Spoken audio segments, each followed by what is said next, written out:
اعوذ باللہ من الشیطان الرجیم بسم اللہ الرحمن الرحیم او کصیب من السماء فیہ ظلمات ورعد وبرق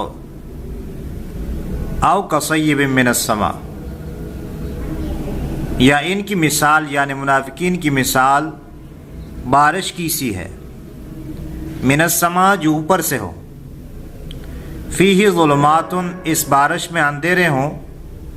ورعد اور کڑک، وبرق اور چمک بجلی،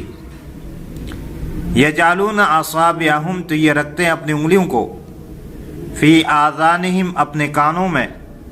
من الصواعق کڑکوں کی آواز کے وقت، حذر الموت اور موت کے ڈر سے، واللہ اور اللہ تعالیٰ محیط و احاطہ کیے ہوئے ہیں بالکافرین کافرین کا،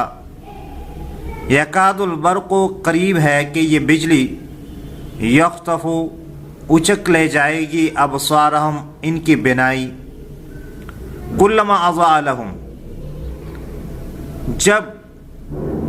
روشنی کر دیتی ہے یہ چمک ان کے لیے، مشوا فیہ تو یہ چلتے ہیں اس روشنی میں، وَإِذَا أَظْلَمَ عَلَيْهِمْ اور جب اندھیرا کر دیتی ہے، قاموا تو یہ کڑے رہ جاتے ہیں، وَلَوْ شَاءَ اللَّهُ اگر اللہ تعالیٰ چاہتے، لَذَهَبَ بِسَمْعِهِمْ تو لے جاتے ان کے کانوں کی سماعت کو، وَأَبْصَارِهِمْ اور ان کی آنکھوں کی بینائی کو، إِنَّ اللَّهَ عَلَى كُلِّ شَيْءٍ قَدِيرٌ یقیناً اللہ تعالیٰ ہر چیز پر قادر ہے۔ ان دو آیات میں منافقین کی دوسری قسم کی طرف اشارہ ہے، اور دوسری مثال سے اس کی وضاحت ہے۔ مثال یہ ہے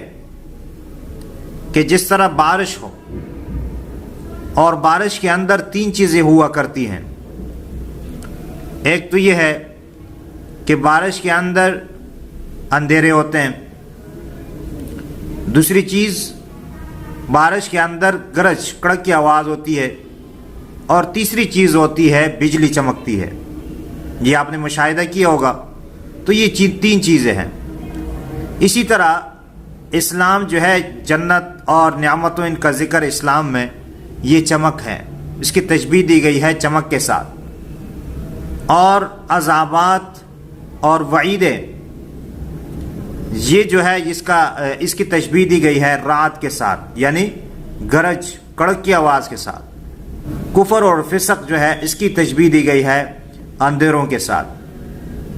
تو یہ مثال ہے۔ تو یہ جو منافقین ہیں،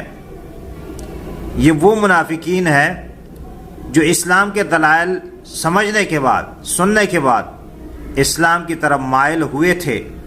اور مائل ہوتے ہیں، لیکن جب ان کی خواہشات کا سامنا ہوتا ہے تو پھر یہ اسلام سے رک جاتے ہیں اور اسلام سے دور ہو جاتے ہیں۔ تو یہ ان کی مثال ہے۔ اور دوسری آیت میں اللہ تعالیٰ نے فرمایا کہ اگر اللہ تعالیٰ چاہتے تو جس طرح باطنی طور پر ان کی بینائی اور اسی طرح ان کی سماعت اور اسی طرح ان کا بولنا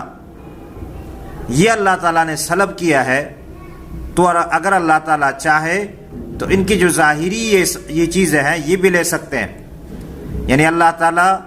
ان کی آنکھوں کی بینائی جو ہے وہ ظاہری طور پر وہ بھی لے سکتے ہیں کہ یہ کسی چیز کا پھر مشاہدہ نہیں کر سکیں گے اور دیکھ نہیں سکیں گے۔ اسی طرح ان کے کانوں کی سماعت جو ہے، ہم تو آواز سن رہے ہیں، یہ جو آواز سننا ہے ظاہری طور پر یہ بھی اللہ تعالیٰ لے سکتے ہیں، کیونکہ اللہ تعالیٰ ہر چیز پر قادر ہے۔ اور یہ جو اپنے کانوں میں انگلی رکھتے ہیں، اس سے سمجھتے ہوئے کہ ہم اللہ کے عذاب سے بچ جائیں گے، تو ایسی کوئی بات نہیں ہے کہ جس طرح دنیا کے اندر ایک آدمی کڑک کے وقت اپنے کانوں میں انگلی رکھے اور یہ سمجھے کہ میں مرنے سے بچ جاؤں گا، تو جیسے بجلی گرتی ہے تو وہ بچ نہیں سکتا، تو اسی طرح یہ لوگ اپنے کانوں میں انگلی رکھتے ہیں عذابات اور وعیدات کے بیان کرتے وقت، تو یہ کبھی بھی اللہ کے عذاب سے بچ نہیں سکتے۔ اللہ تعالیٰ سے دعا ہے کہ اللہ تعالیٰ ہمیں قرآن پڑھنے، قرآن سمجھنے اور قرآن پر عمل کرنے کی توفیق عطا فرمائے۔ آمین ثم آمین یا رب العالمین.